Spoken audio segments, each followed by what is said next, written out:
5, 4, 3, 2. All right, stand by. Here we go. Now on CBS 12 News. Here at Costanich in Indiantown, where hundreds of acres have been scorched by fire. Tonight, we're asking officials when these fires will be contained. We have a live report coming up. I'm Tara Cardoso. The I-Team uncovers dangerous elevators. The inspection reports do not lie. One man died here today. I'm John Bachman. We're going to show you amazing new technology being used to track these little sea turtles. CBS 12 starts now with breaking news. These are live pictures from Sky 12. Wildfires burning out of control. So hot, heavy, and fast moving around Indiantown in Martin County. Firefighters aren't sure from moment to moment exactly how many fires there are. Good evening, everyone. I'm Liz Quirantes. I'm Kurt Fonger. Tonight, at least one neighborhood is evacuated and a number of homes are damaged. Looking live again from Sky 12, residents in the Indian Wood Mobile Home Park near Indiantown were forced to leave hours ago as firefighters continue to battle those flames. CBS 12's Kara Kostanich was also forced to evacuate herself at one point today. She joins us live. Kara? Listen, Kurt, I can tell you I'm standing right on the fire line of the Lincoln Park fire, and you can see right here behind me that spot fires are still kicking up here tonight. We've set up the light so you can see just how dense the smoke is. Late this afternoon, 5 fires reported across Martin County. Structures threatened, areas evacuated. Tonight, after heavy lightning sweeps the area, it's unknown how many fires are burning.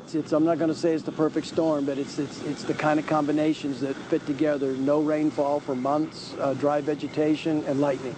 In the Indian Wood subdivision, several homes damaged by fire. Tom Motzer watched the Indian Trail fire unfold from his backyard.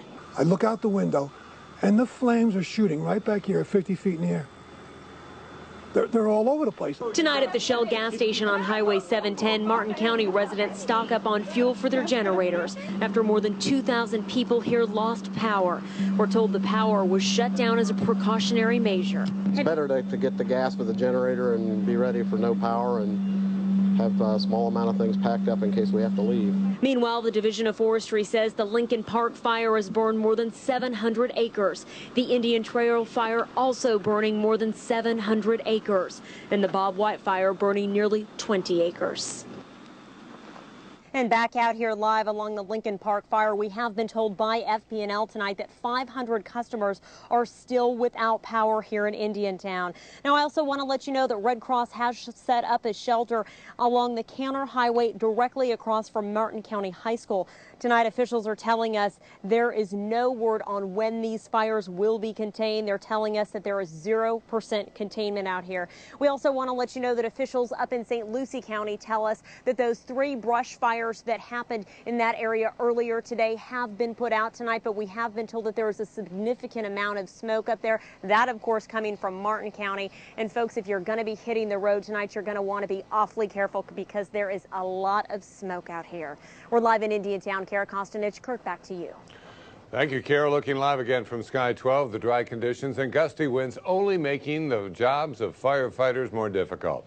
We're still a couple of weeks away from the official start of our rainy season, but we could surely use some anytime. CBS 12 meteorologist John Matthews joining us. John, what do you see on the horizon? Well, first of all, the first thing we did see was some heavy downpours around the Stewart area today. Unfortunately, that cell wiggled back to the west and did not knock out the fire that's in Indiantown, but came pretty close with a lot of heavy downpours. And we got this picture of some of the lightning going across the air. Lightning, the big danger with the storms that are starting to develop. We saw a lot of weather around Lake Okeechobee as well. And on the radar tonight, we see mainly rain way to the north of Lake Okeechobee. And you may have noticed that it's mainly light in nature and to the north and not too much in our area. More on the future rain ahead coming up. John Matthews, thank you. Also tonight, the Red Cross, we want to remind you, has opened a shelter for fire evacuees. It's located on Southwest Canner Highway in Stewart. We're told a few people have shown up. It will remain open overnight or until everyone is allowed to go back home.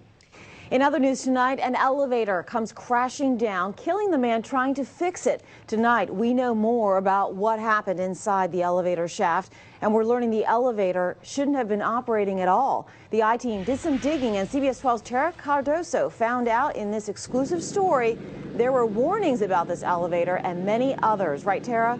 That's right, Liz. You know, the inspection reports do not lie. 9 months ago, Century Village here in West Palm Beach was told to get that very same elevator fixed. And if you go back even further, last February, the elevator failed inspection and no one did anything about it until today. The man trying to fix that elevator lost his life. Here is the elevator where it happened, now marked with crime scene tape. Something gave way and the Dover building elevator came crashing down. The elevator came down on him while he was in the shaft working. The elevator worker, 39-year-old Jason Moyer, tried to escape, but he couldn't get out in time. The owner of Expert Elevator Service told us it was, quote, an unavoidable accident. He says Moyer took all of the safety precautions necessary, but a very old piece of equipment failed. It's a horrible thing. I'm sorry. Well, so who's supposed to be monitoring the safety of our elevators? Well, private companies do the inspections. The state makes sure they are valid. Are there ever any elevator problems that you know of? no, I don't. The answer off camera from people at Century Village was yes. So we did some digging. This elevator failed private inspection in February, and the state told Century Village to fix it last year. You're kidding me. No, we're not. And this isn't the only other Century Village elevator with problems. In the reports, we also found many other elevators inside here not up to date on their inspections. 10 delinquents in the past 3 years. So you might be wondering then why the state wasn't out here in West Palm Beach more frequently to make sure that the elevator was inspected properly. Well, get this, there are only 12 inspectors at the state level to oversee the inspections of 49,000 elevators. Now, Century Village tonight is not commenting on this man's death, but we're told that he did have 2 small children. Liz and Kurt.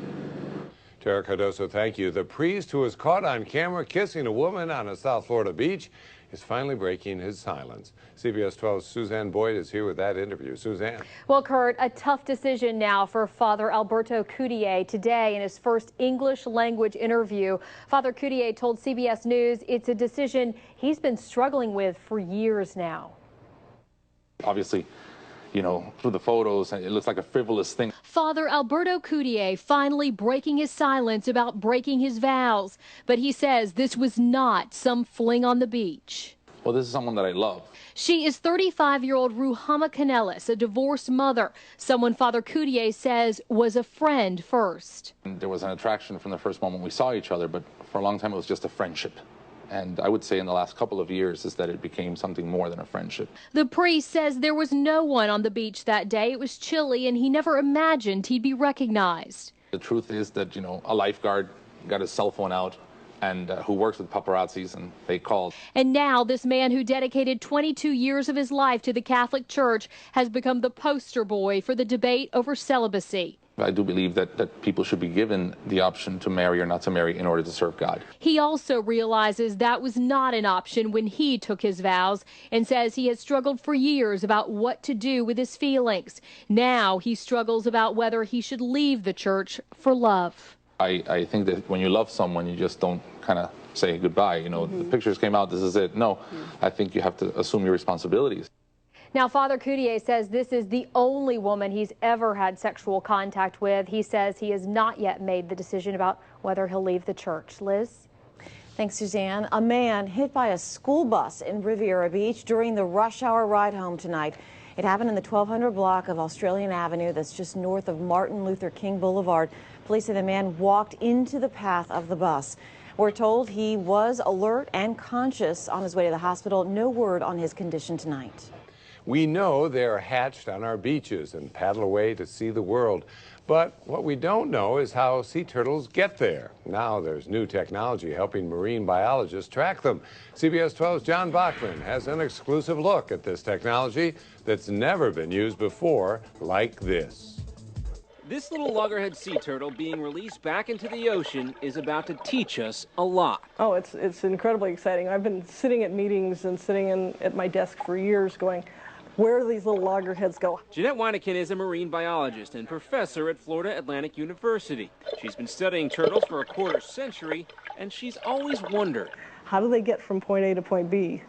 It's just, you know, it's questions we've been asking for, I've been asking for a couple of decades. Before me, people have been asking these questions for nearly a century. Many loggerhead sea turtles are born on South Florida beaches. They swim to Canada during the summer, some cross the Atlantic and show up at the Azores near Portugal, and some even head into the Mediterranean. But now we may get a better idea of exactly how they get there. Finally, we have some tools available to try and find out. That thing on the back of this loggerhead is a special solar-powered satellite transmitter. The turtle is about the size of your fist, the transmitter the size of your thumb.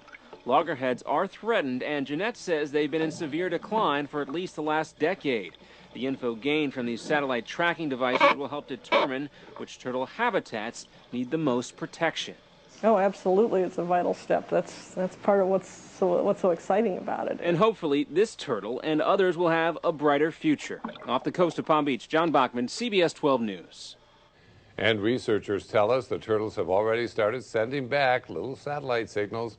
The transmitters should last about 2 months before the turtles grow too big and the transmitters simply fall off. A day of diving turns up a troubling find. Elaine Blum and a group of divers were on their way back from a dive. They were diving in about 25 feet of water off Ocean Ridge when Blum and the other divers found a large net. It was caught for the moment on a discarded patio table, but tangled in the netting was a dead reef shark. The net had also ensnared fish. And it was just drifting, so basically it's a ghost net just there catching and entangling anything that was in its path. Not only bad for our ocean life, but the net also posed a hazard for boat propellers. Blum and the other divers took the net out of the water and hauled it to shore. She believes that net is illegal.